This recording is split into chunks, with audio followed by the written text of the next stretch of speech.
here at the Prince Moulay Abdallah Stadium, Dima Maghreb. Sebastian is not feeling the best. We will get into that for a second. But first, we got to talk about coming into this matchup. There was a lot of questions. Could either one of these teams potentially be the champion of AFCON? Obviously, Morocco now advances.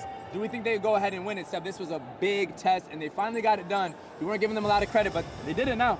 Yeah, I mean, as a Cameroonian, that was a tough game to watch. Absolutely outcoached, so full credit to Walid Regragui during that match. Amazing coaching. They, I mean, when you're hosting a tournament and you have a team that you haven't really played at a certain level, and you get to your first test, you need to win that game in the first 20 minutes.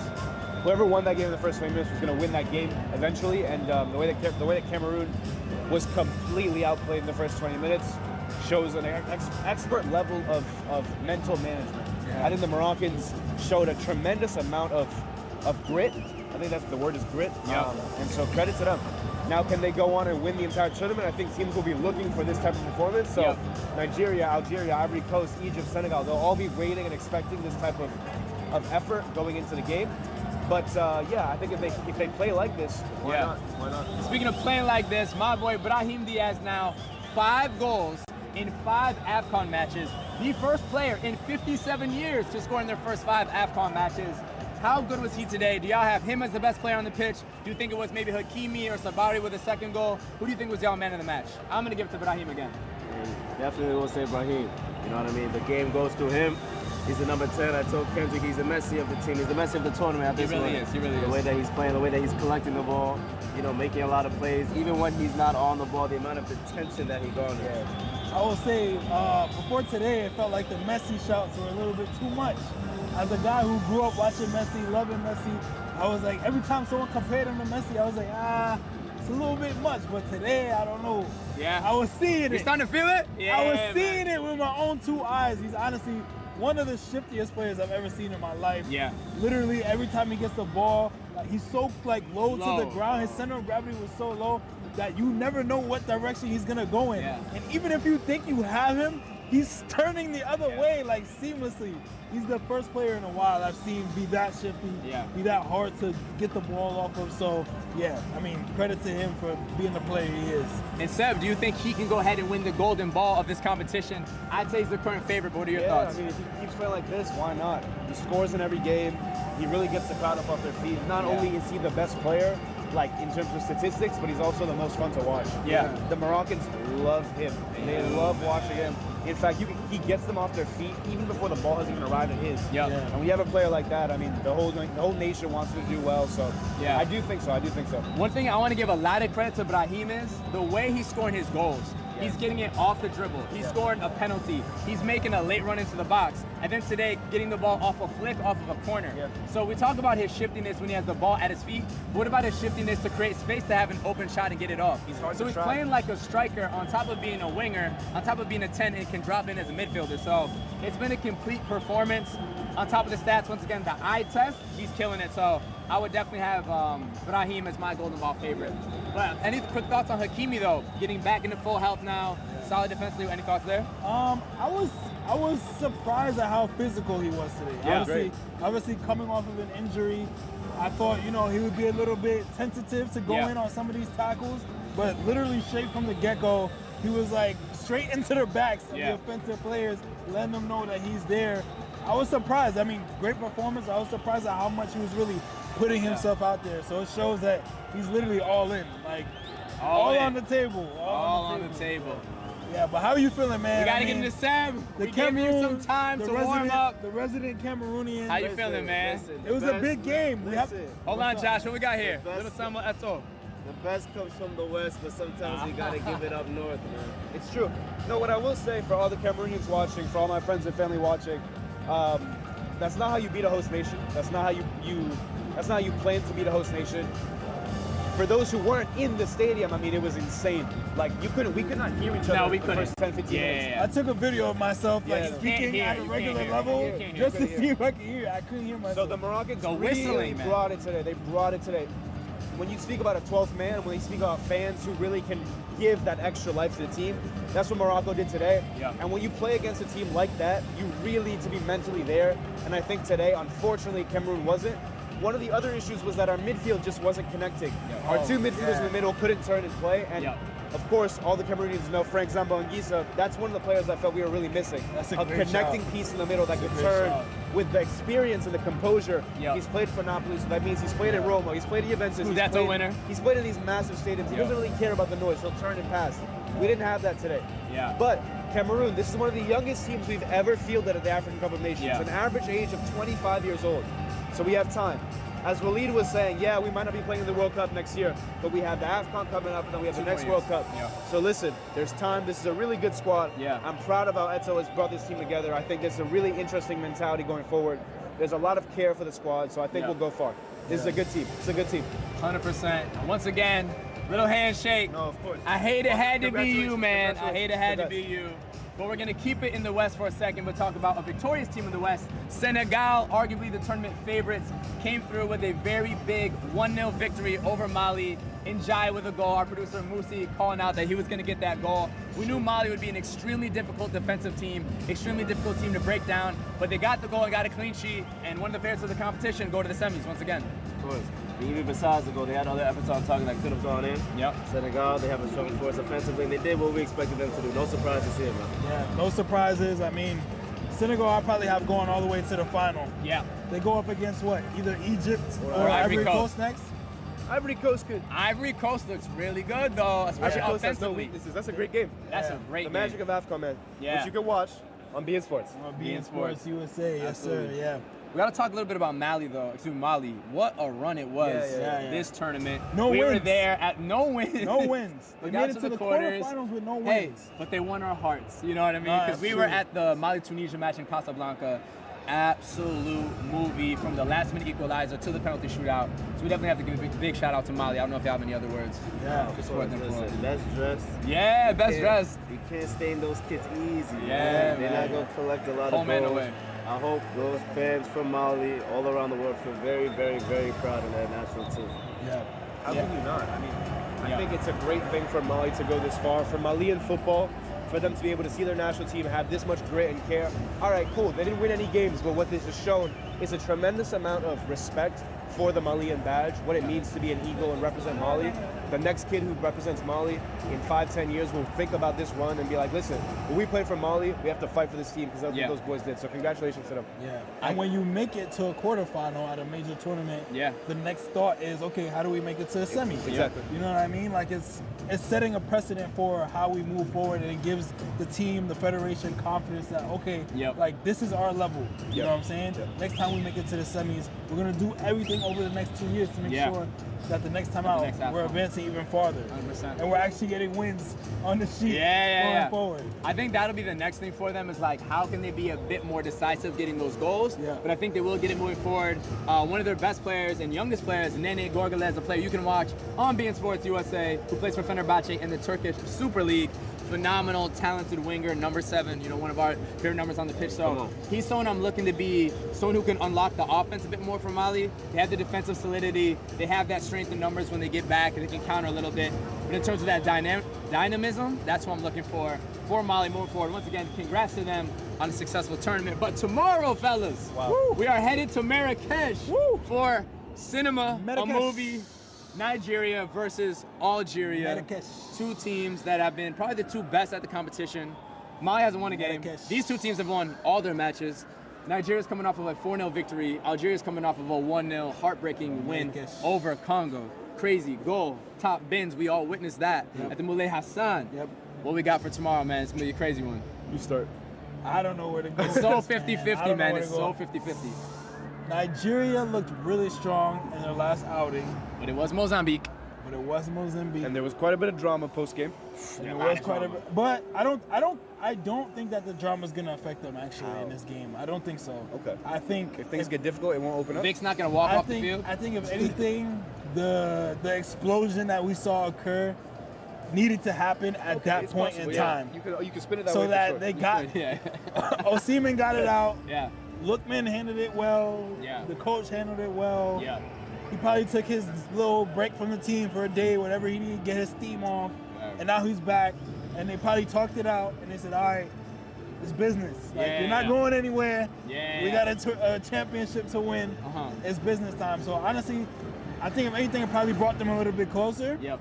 And I think they can do it against Algeria. I won't lie, if there's a position on the pitch where there's conflict between two players and there's less damage, it'll be the two strikers. Yeah. If it's between the winger and the wingback, communication there between the defenders. Yeah. But the strikers there, you know, Lookman's clearly looking to salvage the situation. Yeah. You know, Seaman clearly took his space. Yep. But the way that can be re-manifested and repurposed, I'm looking forward to seeing how the Algerian defenders try and mark these men. Yeah. I was gonna say I don't think Algeria has gone up against an offense this strong. No, they haven't. And I think thinking back to the game against Congo, where they really struggled offensively was in size. Yeah. That's one thing that Nigeria has in the back with the likes of Calvin Bassey. Yep. And so defensively, Nigeria could wrap them up physically. Yep. And then going forward, we saw the only way that Congo was really lacking was finishing. Yeah. They were progressing up the field, they just couldn't finish. But with the likes of Lookman, Seaman running at you, Akan running at you, this might be. Akor Adams with a goal and 2 assists last match. He's starting to step up. He's new to the team as well. Exactly. Got So Isaac coming off the bench, man. Yeah, exactly. man. So with as well. this much firepower coming at them, Yep. this might be the team to take down Algeria. I don't know. What's been crazy about it, we just spoke about the Victor Osimhen and Ademola Lookman drama, but there's also been drama with the Federation over unpaid bonuses, but Captain Wilfred Ndidi offered, if he has to, he will pay the bonuses before they come from the Federation to ensure that the game continues and the team travels to Marrakesh and plays. So any thoughts on the captain stepping up to that level? Of course, I mean, part of being a captain is doing the things that honestly you shouldn't be doing. Right. But it's necessary to obviously, you know, plug the holes, plug the leaks. Damage control is the most of it. responsibility. Yep. Somebody has to step up. You know, so hopefully that also takes the distraction and the focus away from that aspect because it's troubling, it's upsetting, and honestly, it's part of the experience of representing your team is obviously being able to support yourself and your family. Yeah, I mean, it's just unfortunate that Nigeria continues to have these PR issues, like especially after meeting all the members of the Nigerian press and media at the last game. Yeah, man. And getting everybody's contact and then following them and then seeing when that news came out, everybody was just posting disappointment. They're Nigeria, Federation, why do we keep doing this to us? This shouldn't be our reputation in the public. And so, it's just unfortunate that it keeps being an issue, a PR issue, that Nigeria has to deal with instead of just being able to show what they can do on the pitch. 100%. But we do have to get into our actual predictions for the match itself. Officially, what do you have tomorrow for Algeria versus Nigeria? And then we'll get into the other quarterfinal as well. So we starting off. We looking at. Go ahead, man. Josh, Mr. West. It's true. Listen, the best is in the West. I will say it wouldn't make sense for Algeria not to get on the score sheet. Okay. You know, they clearly know how to get it on at different times of the game, no matter what type of pressure they're under. So, you know, I'll give one to Algeria, but Nigeria, go get a 3-1, man. Go get a 3-1 for me. 3-1. 3-1. Go get a 3-1 for me. Listen, you talked about size, You said pieces is a part of football. Akor gonna get one off the corner. They've done it before. Yep. Yeah. Sebastian? I think this is going to pens, guys. I do too. I think they have a late night in Marrakesh. I think it's going to pens, and I think Algeria wins it on pens. Regular time? Scoring He said regular time? 0-0. Yeah, Wow. 0-0. Okay. This is going to be a shootout. Yeah. This is going to be a shootout. Yeah. I cannot see this one being a 0-0. Yeah. There's too much passion. The personnel on the pitch tomorrow. It's ridiculous. Too much energy, too The much fan passion. bases? Bro, Come on. Osimhen about to have 20 shots. Definitely. He's going to have 20 shots The mask tomorrow. will be on. Yeah, bro. I'm seeing a 3-2 to Nigeria. Okay. Yeah. And I'm going to go the penalties as well. Algeria win, but I'm going to say 2-2. I think it's going to be a shootout. Algeria on pens. And then we have a crazy matchup back here for the semifinals. Algeria versus that would be Morocco. cinema. Absolute cinema. Don't forget who's That in would goal be for Algeria cinema. saving those pens, man. Lucas Zidane. Great Zidane, PR, and he has not conceded a goal yet. Yeah. We do have to move on to the next matchup. Côte d'Ivoire, the current champions versus Egypt. Wow, what a game. What do we think, guys? game. A lot of history there, man. A lot of history. I What think, y'all I'll got, take, man? I think I'll take Ivory Coast. They I will are the too. defending champions, and like I've said several times during this AFCON, I think Ivory Coast has no holes. That team is complete on every single part of the field, from goalkeeper to midfield to defense to forwards. They're speedy, they're quick, they're physical, and I think unfortunately for Egypt, there are too many places where Ivory Coast outclasses them on the field. So I think it'll show. I think Ivory Coast will actually win quite comfortably. Yep. An easy 2, maybe even 3-0 win. I don't think Egypt scores. I really don't. Not even a solid 10 or something. No. Wow, okay. Yeah, I mean, similar. I think that we'll see an Ivorian game similar to that we saw Morocco today. In terms of dominance, the dominance on the pitch. I think it's going to be from the first 15 minutes, Ivory Coast is just all over them. Yep. Similarly, 2-0, 3-0. But I think I'm gonna go Ivory Coast 3-1.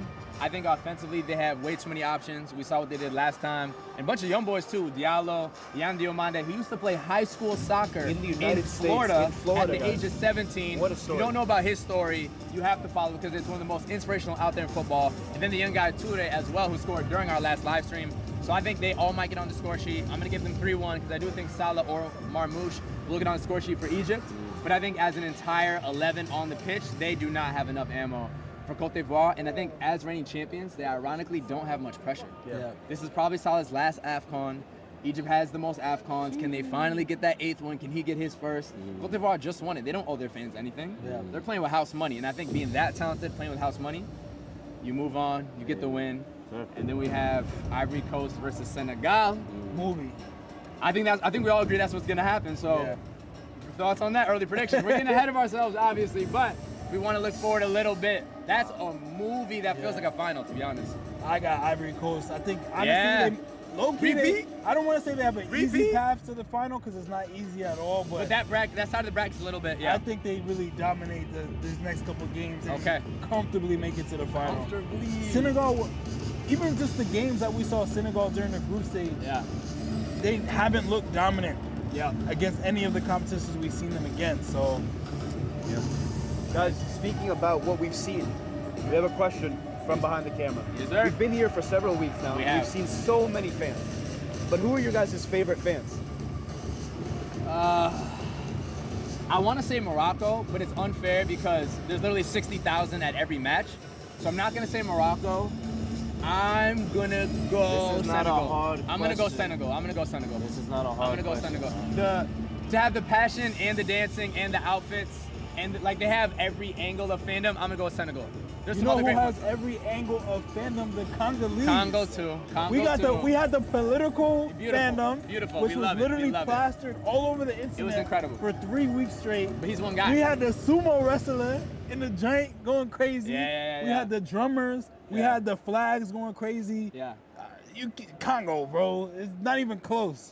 No, that's not a question. You've convinced me. He's convinced me. I'm going with Congo. Not even close. We've been at the Congo games. What I will say though is that the Congolese fans, you know, there's a lot of cool pockets within Congo. But when I went to that Ivory Coast versus Cameroon game in that sea of orange, the 1-1, it was a party with the Ivorians. It was an absolute party, and they had their actual songs that they all know. And there's a lot of Ivorians who are really, really kind of proud of the national team because they're literally the defending champions. And so being with the Ivorians in the crowd is going to be a lot of fun, especially against Senegal. An Ivory Coast-Senegal game is going to be an absolute party.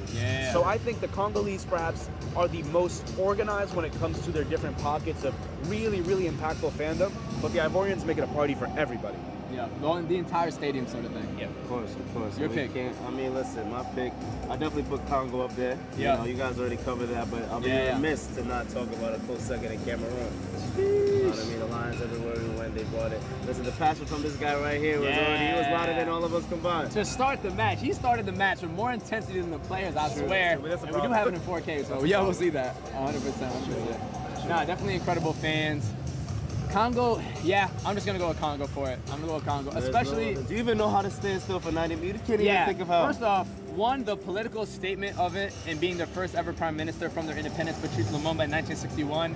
And the fact of, think about how many people were educated from his fandom. That's what I'm saying. Fandom does not really educate the world. And he's obviously, no, not obviously, he's arguably been the most viral component of all of AFCON. Exactly. More than the players, more than the goals, more than anything. Every single day I saw a post about him, and it was informational. It wasn't just like a photo. It was like a slideshow about who Lumumba is. And now people are talking about the guy himself. So it's amazing. And man, what a workout it is for him. You just said, how do you stand still for 90 minutes? I saw somebody try to do it.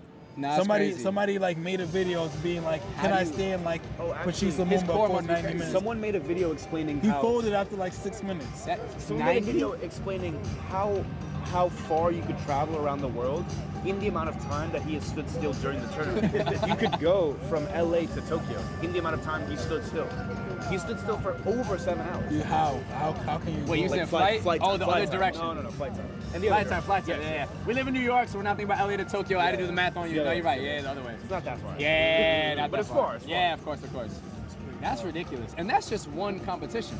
So think about how long he stood still in his entire time of fandom overall. Yeah. Multiple AFCONs. They're about to go to the World Cup, maybe. Yep. You're trying to see that in Mexico City. We got Congo in the World Cup. What y'all think? That's gonna be a really cool thing for, I think, a lot of the world to know, because Yeah. ultimately, all right, It's like six continents, It's been right? exposed to Africa, and it's been exposed to everyone who's tuned into AFCON. Yeah. But to see him do that when they play in Mexico is Yeah. going to be phenomenal. I movie. think the way that Mexican culture is going to embrace someone who loves football that much, Yes. it's going to be amazing. So for all the Mexicans watching back in the U.S., for all the Mexican Americans watching, Yeah. I think you guys are going to have a really, really cool time when he comes and experiences the Mexican culture of soccer Yeah. love, because there is so much passion on that side of the world as well. Yep. And when those two cultures mesh, wow, it's going to be really fun. It's going to be really, gonna be really I fun. have a question for you guys. How that mean? Do you guys have a moment of the tournament so far that you experienced? Not just something you saw online, but something that you experienced that you're like, I'm gonna remember this forever. Yes. All the moments in the stadium. So I'm gonna go the El Kabi bicycle kicks that still don't feel real, especially the second one, because I actually couldn't believe my eyes that it happened again. And we thought it might be offsides, they had to do the whole VAR check. Like, I actually couldn't believe it happened. But I'll say the opening ceremony with you guys That's true. was unbelievable. Like, the cinema of it, the emotion of it, the fact that it's the beginning of the tournament, we're about to be in this crazy month together. For me, the opening ceremony is still the best moment, because it's like all the hope of what's about to happen too. Even the rainfall. The rainfall, my hands in do-rag the got air soaked. with the rain It was falling crazy, down, man. yeah. I've never experienced anything like It's that a in my music life. video. Literally a music video. I know your answer. What do you think my answer is? The Mali game, yeah? I think the Mali game, of course, because it's a good shot. That's a good shot. I mean, Yeah. listen, at the end of the day, it was really cool to see a team find their way back into the game. Yeah. Had to make it fun for y'all. Y'all probably don't see me get like that all Yes. the time. Please watch my vlog on it, collab with beIN Sports USA, because this is the loudest we've ever seen Josh in our entire lives, yo. Yes, it wasn't me. It wasn't you. What about you? I think the Mali game. That was Yeah. that was super emotional. Like I said on camera, there were people who were crying on their knees. It was beautiful. Yeah. It was truly as magical as football can get, is when a team comes back and then wins on penalties, a man down the entire game. It's the stuff of comic books. So Yeah. that was really beautiful. Yeah. I think for me, as sour as I am to say it, I think it was Algeria's, second goal against Sudan. Amora was literally Yeah. a couple feet in front of us on the left wing of the pitch, and he Yeah. Trivella passes it outside the Mahrez. foot. Like, it was the most insane pass I've seen in my life, hands down. Yeah. Passes it, Mahrez traps it. And he cut him down finishes too, it. right? It Yeah. was insane. Like, 100%. that was probably one of the best goals I've ever seen in my life, other than the bicycle Yeah, kicks. 100%. So yeah, that's probably that. No, absolutely beautiful. All these moments, of course, you can catch on beIN Sports USA. Before we get out of here, though, we got to talk about our AFCON predictions for the rest of the tournament. Who do you guys have as your champion of Africa now that we're about to enter the semifinals? Who do you think? I'm going with the home team. I said it since day one. Morocco, Dima Maghreb, champions of Africa, and Brahim Diaz, player of the tournament. My predictions are looking very good so far. I'm sticking with it. No reason to switch up.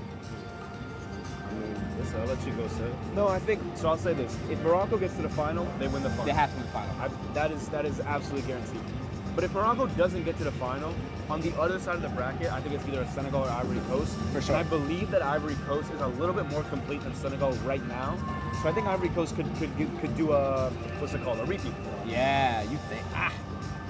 They look good, but I'm gonna stick with Morocco. We'll see how they do against Senegal. 100%. I definitely think it's going to be a West African team. Okay. I think That'd be huge in North Africa. Of course. I think Nigeria, with the narrative that they've had over the last year, Yeah. and years plural, but especially the last couple months, obviously failing to make it to the World Cup, and all the just media pressure around what this tournament means for them, the drama with Osimhen, Yep. Lookman having one of the tournaments of his life. I think if they can get past Algeria, They got it. that momentum is going to take them all the way. Yeah. Like, that win alone Yeah. could take them all the way to the final, and honestly, they can win the whole thing. They have the talent for it. Yeah. It's just a matter Yeah. of if they can do it, if they can score the goals and get the result. That's always been Nigeria's question. Exactly. Josh? Sure. I mean, listen, definitely West African affair. Yes, sir. I will say, looking at the matchups left, Kevin goes right. If you get past Algeria, especially if you get past Morocco, I don't see them losing to Yeah, that side. exactly. Yeah. Exactly. You know what I mean? I would say Senegal if it was different, Yeah. situation. Yeah. That's what it is. But I will say Morocco surprised me today. I tried to No, tell y'all, performance from them man. today- I won't lie. I tried The to tell performance y'all. of them today This was performance reminded me of during the World Cup, you guys referred Yeah. to Morocco exactly. as dogs. Yeah. And Morocco haven't had to put this type of performance Yeah. in. You know what I mean? That's the thing. The So- guy, there was a Moroccan sitting next to me, And after they scored that first goal, he turned to me, he said, now you're going to see football. Yeah. He was like, this is the first time that you're going to have to see Morocco actually play at their peak. And I was like, you're right.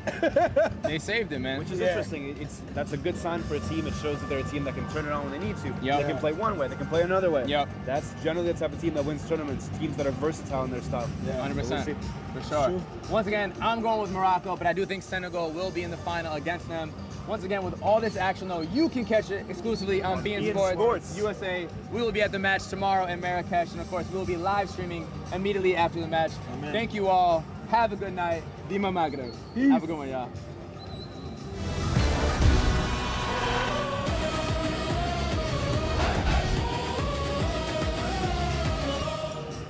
Yo, chill, bro.